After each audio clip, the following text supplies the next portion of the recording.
अस्सलाम वालेकुम नाज़रीन, आपका चैनल हमारे सपनों की दुनिया वीडियो लेकर आया है। सख्त तूफ़ानी बारिश हो रही है आज लाहौर में, नॉन स्टॉप सुबह से हो रही है मुसलसल। बहुत ही प्यारा मौसम है।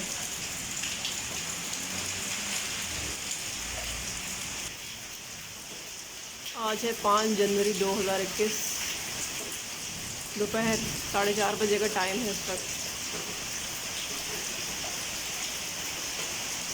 बहुत ही प्यारा मौसम है माशाल्लाह से।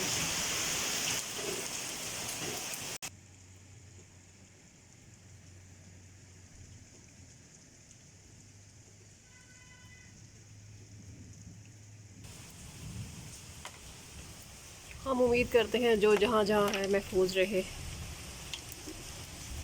आप सब भी अपना ख्याल रखिएगा, दुआओं में याद रखिएगा। आपका अपना चैनल हमारे सपनों की दुनिया को सपोर्ट करते रहिएगा।